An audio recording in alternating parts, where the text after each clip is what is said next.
ولا تكونوا كالذين تفرقوا واختلفوا من بعد ما جاءهم البينات وأولئك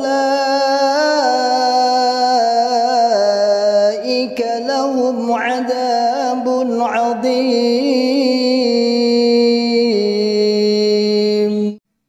Tapi diadakan kajiannya di seluruh Indonesia, bahkan hingga keluar.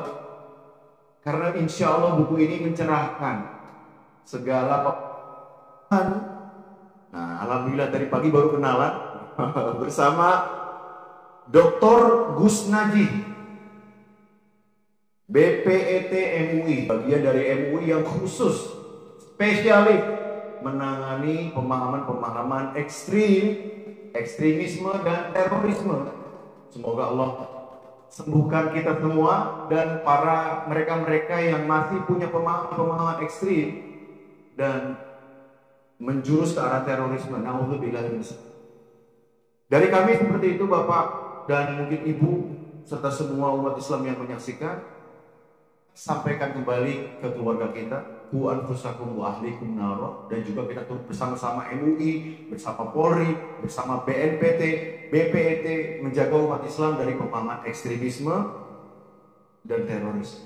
Nah, pagi ini kita bisa silaturahmi berkumpul bersama dalam rangka istilahnya ini bedah. Tentu saja bedah buku ini nanti dibedah oleh para pakarnya. Saya hanya membuka saja dan saya ucapkan beribu terima kasih kepada Bapak Ibu sekalian yang hadir di sini, khususnya para penceramah nanti yang akan memberikan bekal pada tentang buku itu kepada Bapak Ibu sekalian. Harap Islam Indonesia. Kenapa kok kita sorot ini secara khusus? Ya, karena kita dulunya di situ, tapi dalam arti sembuh, merasakan saya itu katanya teman-teman yang masih di sana, saya nyampe kok di sini. Dan itu nggak sembarangan, orang-orang insinyur, doktor, teman-teman saya itu yang masih di itu merasakan, Pak Nur saya nyaman di sini, ada apa lagi yang pacarannya? Nyaman, ya nyaman ini pengertiannya. Satu, merasa loh saya itu dibina kok. Saya itu didatangi, saya itu dikumpulkan, ada pengajian sambung. Saya itu kalau nggak datang ditanyakan kenapa, ya persis budi-budi yang baik itu kelihatannya ya. Terus kemudian saya diajarin ngaji, kalau saya nggak bisa datang ustadznya ke saya. Yang notabene yang saya sangat itu kan bicarakan soal itu, ustadznya itu anak-anak kecil datang ke rumah yang baru lulus, namanya Mubalik Tugasan, itu datang ke rumah kita merasakan itu semua. Nah kemudian kita datang mengaji juga kita merasakan itu nikmat kita waktu itu deh. Tapi lama-lama ini kita merasakan ada satu kejanggalan. Nah kejanggalan ini siapa yang bisa tahu kejanggalan ini? Satu-satunya yang paling berkompeten dan solid dan tahu betul-betul apa kejanggalannya, orang-orang kita yang dulu di situ. Gak mungkin orang luar, gak mungkin, susah.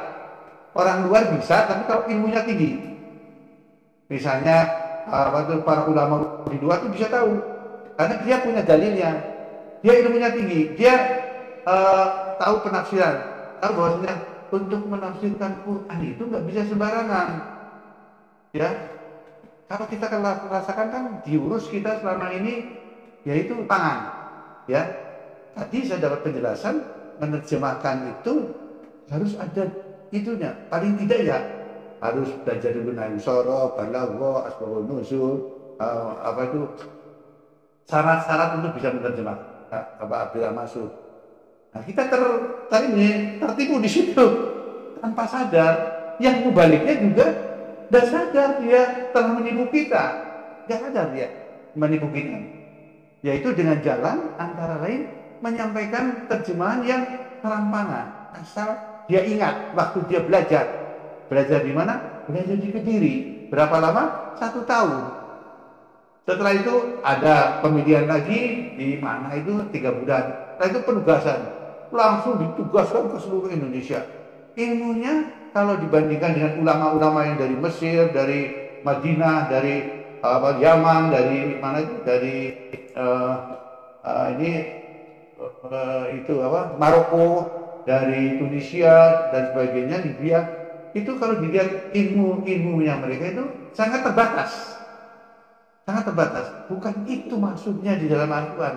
Memang benar beberapa kalimat terjemahan benar, tapi pas ketemu satu ayat-ayat yang seharusnya diceritakan asbabun nuzulnya, sejarah turunnya itu dia tidak bisa menceritakan. Dan itu bisa diadu.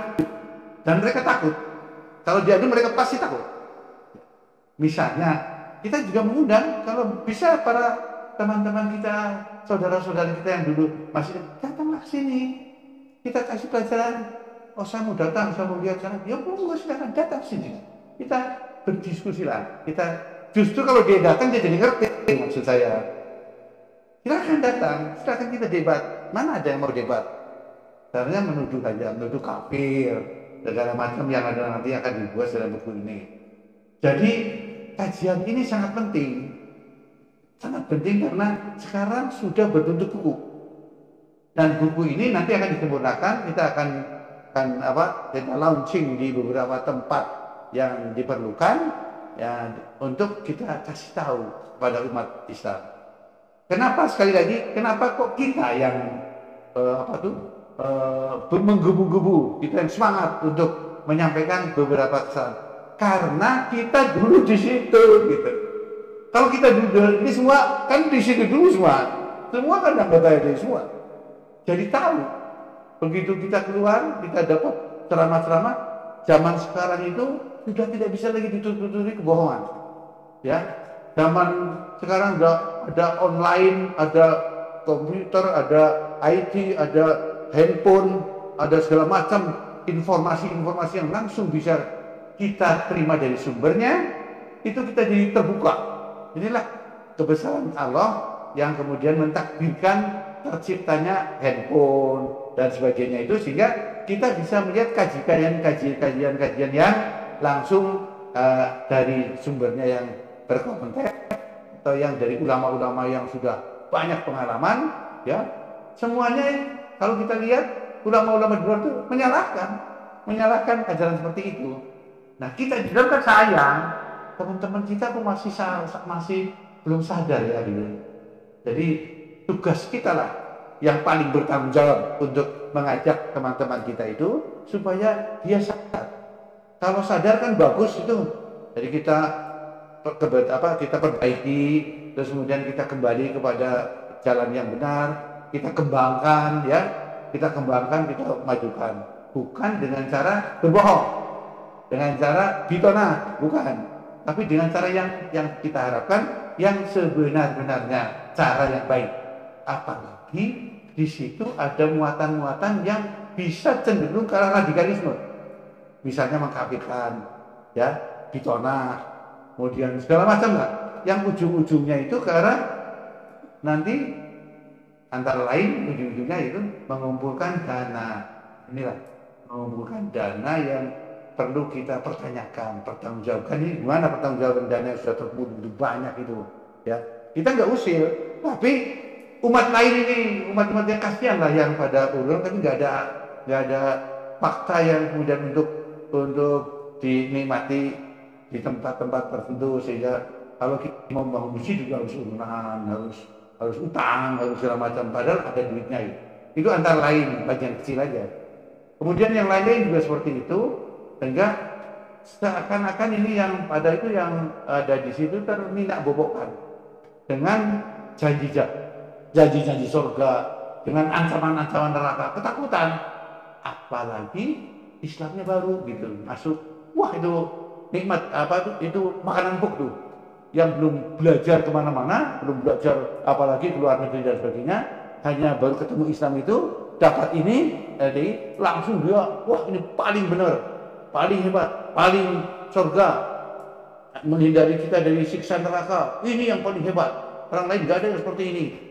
Nah, paham doktrin seperti terus dilaksanakan tanpa disadari sedikit demi sedikit oleh kita semua. Demikian yang bisa saya sampaikan, mudah-mudahan ini bermanfaat. Kita teruslah berjuang, teman-teman kita yang masih di dalam, kita itu cinta pada mereka. Kita itu tidak memusuhi, nggak ngapain musuhi manusia, dimusuhin segala macam ya. Mereka itu juga Islam kok, sama-sama Islam.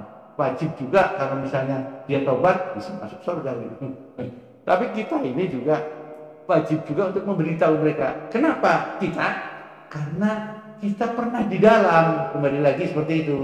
Kalau pernah di dalam tahu bohongnya, tahu salahnya, tahu bahayanya, tahu taktiknya, lisiknya dan sebagainya, tahu di situ.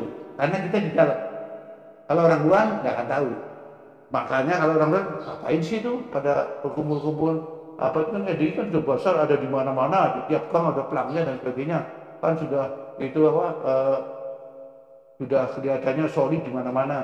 Tidak tahu bahwasanya itu adalah ajaran yang salah. Ya.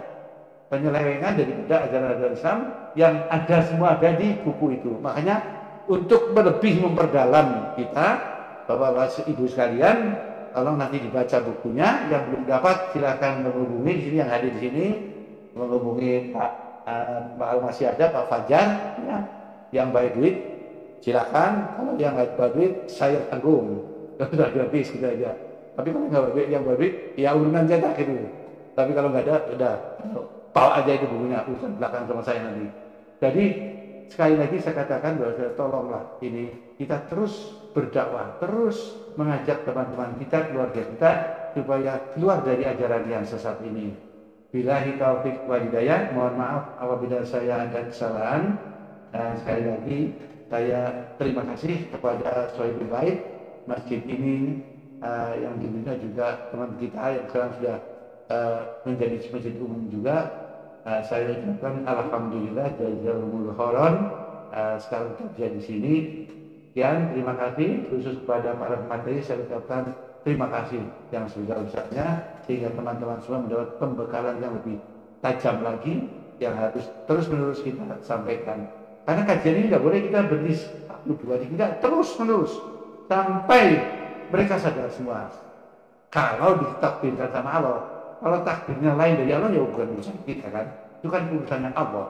Ya, mau dapat hidayah tidak, tapi kita harus maksimal untuk berupaya supaya mereka itu sadar. Itu saja. Billahi taufik wal hidayah. Semoga ini bermanfaat bagi Bapak Ibu sekalian. Ini kajian ini akan kita lanjutkan dengan terus kita sebarkan ke Indonesia. Assalamualaikum warahmatullahi wabarakatuh.